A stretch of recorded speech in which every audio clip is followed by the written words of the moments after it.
శ్రీ మహాగణాధిపతయే నమః, శ్రీమాత్రే నమః. మాచిరాజ్ భక్తి ప్రేక్షకులందరికీ నమస్కారం. ఈనాటి దినఫలం కార్యక్రమంలో ముందుగా నేటి పంచాంగ వివరాలు పరిశీలిద్దాం.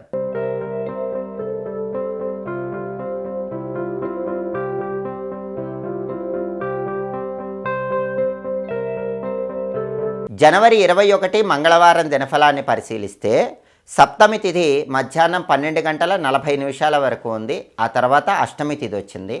చిత్తా నక్షత్రం రాత్రి 11 గంటల 36 నిమిషాల వరకు ఉంది. అంటే రోజంతా కూడా చిత్తా నక్షత్రం ఉంది. మంగళవారం చిత్తా నక్షత్రంతో కలిసి వస్తే ద్వాంక్ష యోగం ఉంటుంది. ఈ ద్వాంక్ష యోగం కార్యహానిని కలిగింపజేస్తుంది. అంటే 12 రాసుల వాళ్ళు ముఖ్యమైన పని మీద బయటికి వెళ్ళినా, ముఖ్యమైన ప్రయాణాలు చేసినా ద్వాంక్ష యోగం వల్ల ఆ పనుల్లో ఆటంకాలు వస్తూ ఉంటాయి. అలా జరగకుండా ఉండాలంటే పని మీద బయటికి వెళ్ళేటప్పుడు ఒక బెల్లం ముక్క నోట్లో వేసుకొని నవ్వులుతూ వెళ్ళాలి. ఆంజనేయ స్వామి సింధూరం బొట్టు పెట్టుకొని వెళ్ళాలి. అప్పుడు ద్వాంక్షయోగం ఉన్న ఇబ్బందులు ఉండవు, కార్యసిద్ధి లభిస్తుంది. అదేవిధంగా రాశిచక్రం చార్ట్లో గ్రహాల స్టేటస్ తీసుకుంటే మంగళవారానికి చిత్తా నక్షత్రానికి రెండిటికి అధిపతి అయిన కుజుడు కర్కాటక రాశిలో చంద్రుడి ఇంట్లో మిత్రక్షేత్రంలో ఉన్నాడు. కాబట్టి ప్రాపర్టీస్ కొనటానికి అమ్మటానికి చేసే ప్రయత్నాలన్నీ చక్కగా అనుకూలిస్తాయి. రియల్ ఎస్టేట్ రంగంలో మంచి పురోభివృద్ధిని సాధించడానికి చేసే ప్రయత్నాలు కూడా అనుకూలిస్తాయి. అంటే రియల్ ఎస్టేట్ పరంగా ముఖ్యమైన చర్చలు చేసుకోవటానికి అనుకూలం. ప్రాపర్టీస్ కొనటానికి అమ్మటానికి సంబంధించిన చర్చలు చేసుకోవటానికి అనుకూలం. కానీ ప్రాపర్టీ రిజిస్ట్రేషన్స్ మాత్రం మంగళవారం కాబట్టి చేయకూడదు. అలాగే కుజుడు మిత్రక్షేత్రంలో కర్కాటకంలో ఉన్నాడు కాబట్టి అప్పులు తీర్చడానికి చేసే ప్రయత్నాలకు 12 రాశుల వాళ్ళకి చక్కటి అనుకూలత ఉంటుంది. సోదరులతో ఉన్న విభేదాలు చర్చల ద్వారా పరిష్కరించుకోవటానికి కూడా కుజుడి మిత్రక్షేత్ర స్థితి అనుకూలిస్తుంది. అదేవిధంగా నక్షత్ర బలాన్ని బట్టి కొన్ని ముఖ్యమైన పనులు చేసుకోవచ్చు. ప్రధానంగా చిత్తా నక్షత్రం ఉంది కాబట్టి కొత్త ఆభరణాలు ధరించవచ్చు. కానీ మంగళవారం కొత్త ఆభరణాలు ధరించకూడదు. అత్యవసరమైతే చిత్తా నక్షత్రం ఉంది కాబట్టి ధరించవచ్చు. అలాగే పెయింటింగ్ కోర్సులు నేర్చుకోవడానికి చిత్తా నక్షత్రం మంచిది. కంప్యూటర్ కోర్సులు నేర్చుకోవడానికి చిత్తా నక్షత్రం మంచిది. అలాగే అక్షరాభ్యాసం, చెవులు కుట్టించడం లాంటి కార్యక్రమాలు కూడా చిత్తా నక్షత్రంలో చేసుకోవచ్చు. అదేవిధంగా వైద్య పరీక్షలు చేయించుకోవడానికి చిత్తా నక్షత్రం చాలా మంచిది. వైద్యుల సలహాలు సూచనలు స్వీకరించడానికి, ఆపరేషన్లు చేయించుకోవడానికి చిత్తా నక్షత్రం మంచిది. ఔషధ సేవనాలకు కూడా చిత్తా నక్షత్రం అనుకూలిస్తుంది.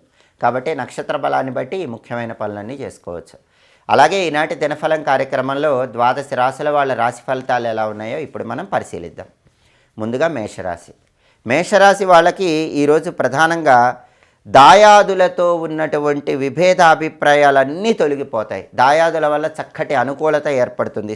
సోదరీమణుల యొక్క సహాయ సహకారాల వల్ల అన్ని పనులు పూర్తి చేసుకుంటారు. స్థిరాస్తి లాభాలు కూడా ఉంటాయి. దాయాదుల సహకారంతో స్థిరాస్తులు పొందడానికి చేసే ప్రయత్నాలు చక్కగా అనుకూలిస్తాయి.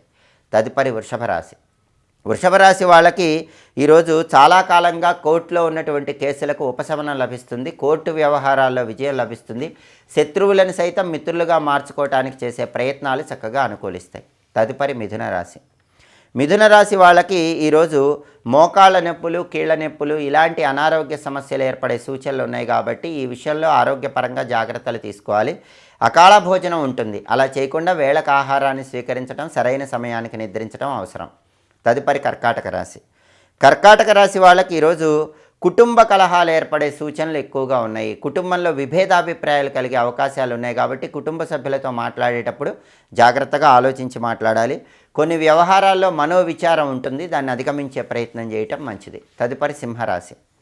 సింహరాశి వాళ్ళకి ఈరోజు జీవిత భాగస్వామి వల్ల విశేషమైన ప్రయోజనాలు చేకూరతాయి. సంతానం వల్ల మంచి ప్రయోజనాలు చేకూరతాయి. సంతానం వల్ల, జీవిత భాగస్వామి వల్ల తలపెట్టిన పనులన్నీ దిగ్విజయంగా పూర్తి చేసుకుంటారు. వాళ్ళ సహాయ సహకారాల వల్ల మంచి లాభాలు పొందే సూచనలు ఉన్నాయి. తదుపరి కన్యారాశి. కన్యారాశి వాళ్ళకి ఈరోజు స్థానచలనం కనిపిస్తోంది. ఒక చోటు నుంచి వేరే చోటుకు వెళ్ళే అవకాశాలు ఉన్నాయి. ధన నష్టం కలిగే సూచనలు కూడా ఉన్నాయి. కాబట్టి ధనాన్ని ఖర్చు పెట్టేటప్పుడు కన్యారాశి వాళ్ళు 1కి 10 సార్లు ఆలోచించి జాగ్రత్తగా ధనాన్ని ఖర్చు చేసుకోవాలి. తదుపరి తులారాశి. తులారాశి వాళ్ళకి ఈరోజు అకారణంగా ఎదుటి వాళ్ళతో శత్రుత్వాలు ఏర్పడే సూచనలు ఉన్నాయి. కాబట్టి ఎదుటి వాళ్ళతో గొడవలు అవ్వకుండా జాగ్రత్తగా వ్యవహరించాలి. వ్యాపార పరంగా కొన్ని సమస్యలు ఎదురయ్యే సూచనలు ఉన్నాయి. కాబట్టి వ్యాపార రంగంలో ఉన్న వాళ్ళు జాగ్రత్తగా ఆలోచించి అడుగులు వేయటం ద్వారా వ్యాపారంలో ఉన్న సమస్యల నుంచి బయటపడవచ్చు. తదుపరి వృశ్చిక రాశి. వృశ్చిక రాశి వాళ్ళకి కోర్టు సంబంధమైన వ్యవహారాల్లో సానుకూల ఫలితాలు కలుగుతాయి. శత్రువులను తొలగింపజేసుకోవటానికి చేసే ప్రయత్నాలు చక్కగా అనుకూలిస్తాయి. కార్యసిద్ధి లభిస్తుంది. తదుపరి ధనుసు రాశి. ధనుసు రాశి వాళ్ళకి ఈరోజు ఉద్యోగ రంగంలో ఉన్న సమస్యలన్నీ కూడా తొలగిపోతాయి. ఉద్యోగపరంగా మంచి ప్రయోజనాలు చేకూడతాయి. ఉద్యోగ రంగంలో ప్రమోషన్ల కోసం చేసే ప్రయత్నాలు కూడా చక్కగా అనుకూలిస్తాయి. తదుపరి మకర రాశి. మకర రాశి వాళ్ళకి ఈరోజు గృహ నిర్మాణాది వ్యవహారాల్లో కొద్దిగా ఇబ్బందులు ఎదురవుతూ ఉంటాయి. అటువంటప్పుడు గణపతిని స్మరించుకొని ముందడుగు వేయాలి. గృహం కొనటం అమ్మటం లాంటి వ్యవహారాల్లో వాటికి సంబంధించిన చర్చల్లో కూడా ఆలోచించి నిర్ణయాలు తీసుకోవాలి. తదుపరి కుంభరాశి. కుంభరాశి వాళ్ళకి ఈరోజు వాహనాల మీద ప్రయాణం చేసేటప్పుడు ఇబ్బందులు ఎదురయ్యే సూచనలు ఉన్నాయి కాబట్టి వెల్లుల్లిపై దగ్గర ఉంచుకొని ప్రయాణాలు చేయటం మంచిది.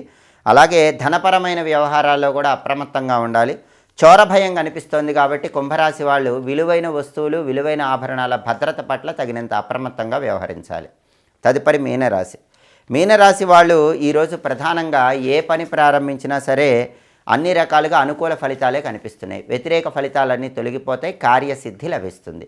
12 రాసుల వాళ్ళు అనుకున్న పనులు అనుకున్నట్లు దిగ్విజయంగా పూర్తి కావాలంటే ఈరోజు మంగళవారం కాబట్టి ఓం అం అంగారకాయ నమః అనే మంత్రాన్ని 21 సార్లు చదువుకొని పని మీద బయటకు వెళ్ళాలి. అప్పుడు వృత్తి, ఉద్యోగ, వ్యాపార రంగాల్లో చక్కటి అనుకూల ఫలితాలు కలుగుతాయి.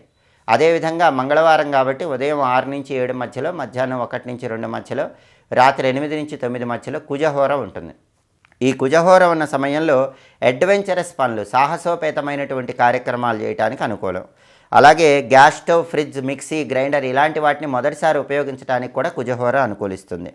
అలాగే అప్పులు తీర్చడానికి చేసే ప్రయత్నాలకు కూడా కుజహోర అనుకూలిస్తుంది. ఎలక్ట్రికల్ వస్తువులను కొనుగోలు చేయడానికి కుజహోర అనుకూలిస్తుంది. హోరా కాలాన్ని బట్టి ఈ పనులు చేసుకుంటే విశేషమైన శుభ ఫలితాలు సిద్ధింపజేసుకోవచ్చు.